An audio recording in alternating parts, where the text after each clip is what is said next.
When you've been caught in the gravitational pull of an avoidance emotional world, it can feel like your entire identity has started to orbit around their moods, their approval, their absence and return. The first and most radical shift you can make is to reclaim your emotional center.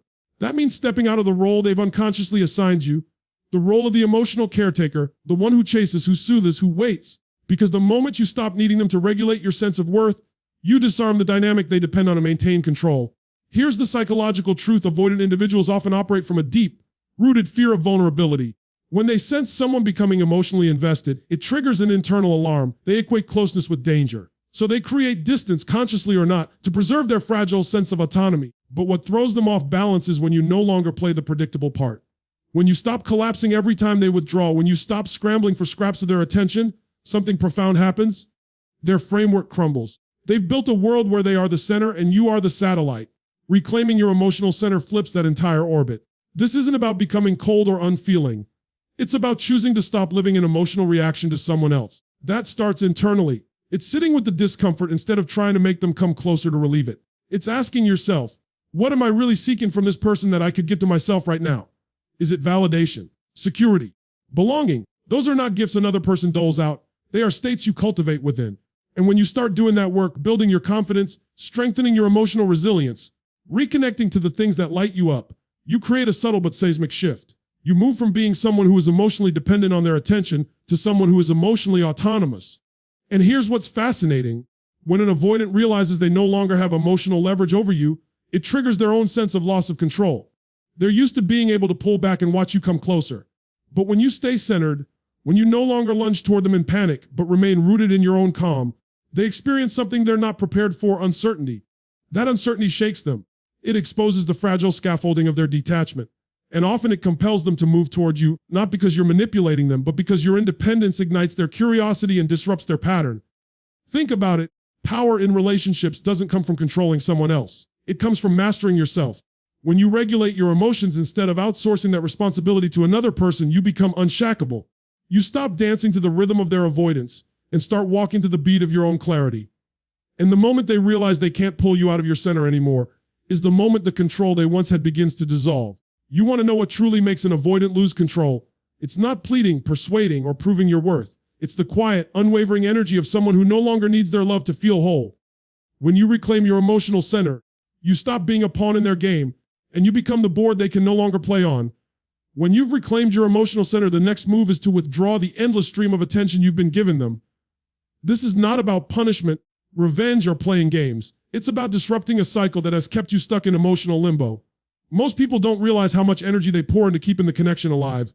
Texting first, checking their social media, waiting for them to call, planning the next interaction, reading between the lines of every message. It becomes a constant supply of attention, and that supply is what keeps the avoidant comfortable. They know you're there. They know you're available. They know deep down they can pull away and you will come closer. That predictability is their safety net.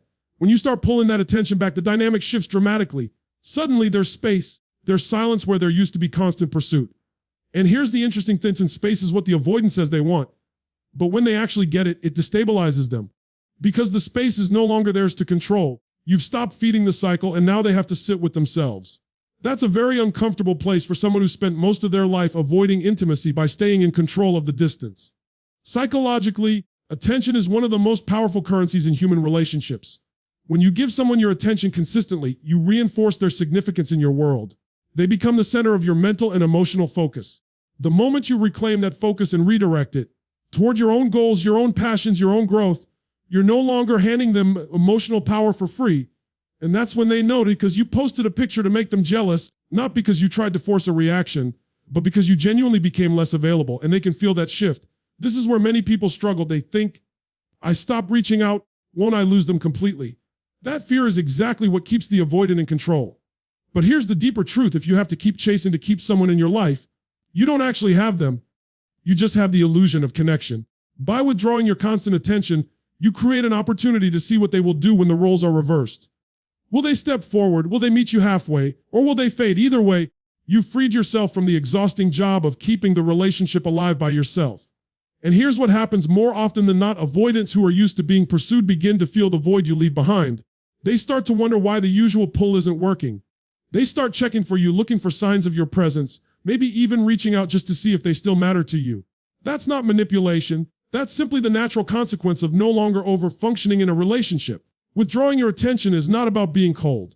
It's about giving them the gift of missing you. It's about reminding them and reminding yourself that your time, your energy, your emotional investment are valuable and not to be taken for granted. And when they realize that the constant flow of your attention has slowed to a trickle, they will have to confront something they've been avoiding all along, what they actually feel when you're not there to do all the emotional work. The most powerful message you can send an avoidant is silence. Not angry silence, not punishing silence. Peaceful, self-assured silence. It's the silence that says, I am no longer trying to pull you closer. You know where to find me if you choose to show up. That's the moment they stop feeling like they hold all the cards and start realizing you've taken back the deck. Once you've reclaimed your emotional center and withdrawn the constant flow of attention that used to keep them comfortable, something powerful begins to happen inside you. You start to recognize your own value. And with that recognition comes the next step, establishing uncompromising boundaries. This is where the balance of power shifts completely, because an avoidant can only maintain control in a relationship when there are no real limits, when you bend and adjust and absorb the emotional weight they refuse to carry. The moment you draw a line, the moment you say, this is what I will and will not allow, you become someone they can no longer manipulate through ambiguity. Boundaries are not about walls, they're about clarity. They are statements of self-respect, not acts of aggression. When you calmly assert what behavior is acceptable to you, and more importantly, when you follow through on the consequences of those boundaries being crossed, you interrupt the emotional pattern that has allowed the avoidant to stay in control. Because what keeps them powerful is not their distance, it's your willingness to keep tolerating it. Every time you excuse their disappearances, rationalize their coldness, or accept their inconsistency, you reinforce the idea that their behavior has no cost. And human beings by nature do not change behavior that carries no cost. So you create one, not out of spite, but out of love for yourself. When they pull away without explanation, you stop being available on demand when they return. When they deflect your emotional needs, you stop lowering your standards to match their comfort zone. When they offer breadcrumbs of connection, you stop accepting them as if they're a feast. That's what boundaries look like in action: quiet, consistent self-protection. And what makes this so disorienting for an avoidant is that it forces them to experience something they've worked hard to avoid: accountability. Suddenly, they can't just drift in and out without impact. Suddenly, they're confronted with the reality that your presence is conditional, not guaranteed. At first, this may provoke resistance. Avoidants are accustomed to others absorbing their emotional recoil. When you stop doing that, they may test you, push against your boundaries to see if they're real. That's why your follow-through matters more than your words. You're not here to convince them your boundaries are valid, you're here to live by them. And here's the paradox. The more firmly you stand your ground, the more respect they begin to feel. Because on some level, even if they can't articulate it, boundaries signal strength. They tell the avoidant that you are not an emotional sponge or a safety net. You are a whole person with standards, and access to you is earned, not assumed. This shift terrifies them because it dismantles their illusion of control. They've built a dynamic where they decide the distance, where they can approach or retreat at will while you adjust. But when you establish boundaries, you become immovable. They can no longer dictate the rhythm of connection because you are no longer dancing to their beat. And in that stillness, in your refusal to chase, to bend, to shrink, they are forced to see you not as someone orbiting their world, but as a world of your own. Boundaries are not the end of love. They are the beginning of real connection. And when an avoidant realizes they can no longer cross yours without consequence, that's when their control fractures, because they're no longer dealing with someone they can manage. They're dealing with someone they have to rise to meet. You said expand key point 4 into a 600-word segment that flows naturally within the overall speech, aligning seamlessly with the other key points. The tone should be intellectual and authoritative, yet accessible, mirroring Tony Robbins' approach. The language should be clear and direct, with a focus on psychological and philosophical depth. Avoid any formal headings, keeping the delivery conversational, as if speaking to an audience in a lecture or interview format. Conclude with a powerful, concise closing statement that leaves the audience with something to ChatGPT said. Once you've reclaimed your emotional center, pulled back your attention, and anchored yourself in firm boundaries, the final shift is perhaps the most liberating and the most disarming to an avoidant. It's choosing to live as if their presence is optional, not because you've stopped caring, but because you stopped depending. This is where the dynamic flips entirely. Up to this point, their power has come from your emotional investment being the gravity of the relationship, the thing that keeps it all in orbit. But when you begin living fully, deeply, and unapologetically without needing them at the center of your life, they are confronted with something they've never prepared for: your freedom. Understand this. Avoidants thrive on the unspoken belief that you won't walk away. Even when they retreat, they count on the idea that you'll be waiting on the shore, holding space for their return. That sense of permanence is what allows them to take emotional risks so sparingly. When you dissolve that assumption, when you start showing up to your life in a way that makes it clear you are already fulfilled, already whole, already moving forward, it rattles their nervous system. Because now they are no longer the scarce resource you are.